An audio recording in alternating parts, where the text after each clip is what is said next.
3.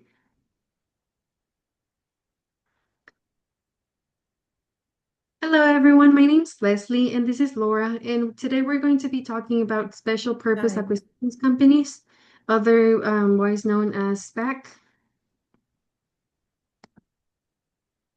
What is a SPAC? It is a type of investment vehicle created to raise capital through an initial public offering, also known as an IPO.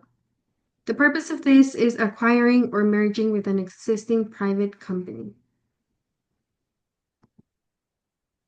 The structure, its founders and sponsors, which are typically experienced investors and executives. They provide capital and manage the SPAC. They also receive a significant stake for a small investment, for example, 20%, 30%, 40%. The IPO phase, the SPAC goes public and it starts raising money from different investors. Once the SPAC receives the funds, they place them in a trust account and it cannot be used except for an acquisition or if it's returned to the investors.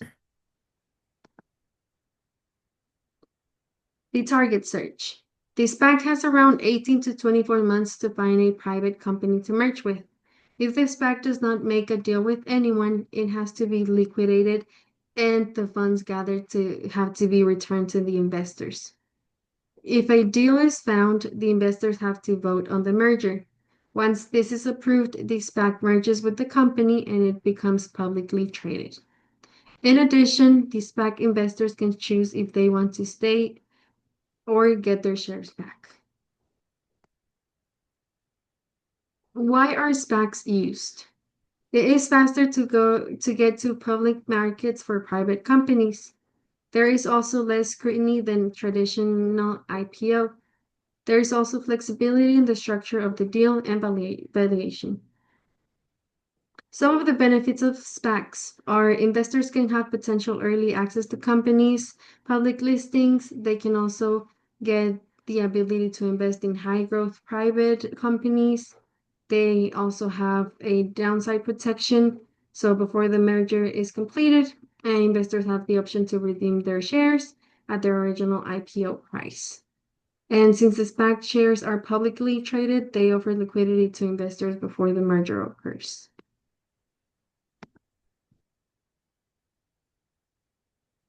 Risk for investors. Many SPACs underperform after the merge, often trading below $10 IPO price. Early investors, sponsors, and private investments in public equity participants often receive favorable terms during the diluting later shareholds. Sorry. Spontaneous sponsors usually earn a significant promote regularness of long-term successful, which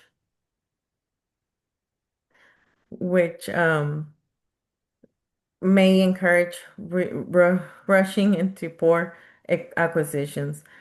At the time of investing, investors don't know what companies will be acquired, creating blind pool risk.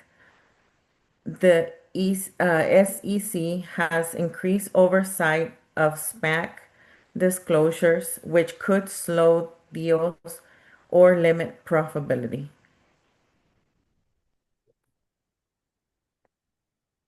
Current real-world example, hedge fund trend, dayline in SPAC popularity to 2022 through 2024. Many hedge funds that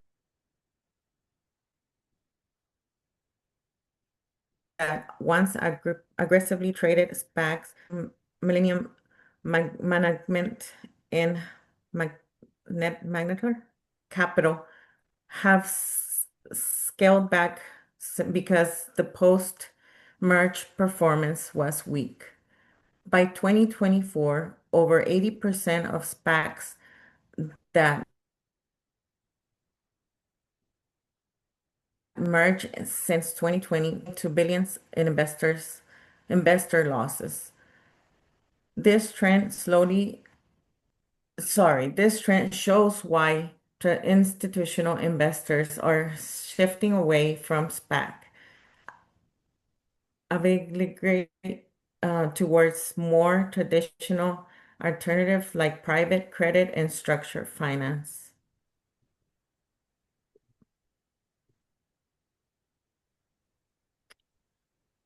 Likely is a IE style exam question. The question is, which of the following is the greatest risk for an investor in a SPAC prior to the announcement of its merged target? A, market risk of the acquired company. B, blind pool risk. C, interest rate risk. Or D, exchange rate risk. And the answer would be B, because of investors don't know which company will be required when it first buys in.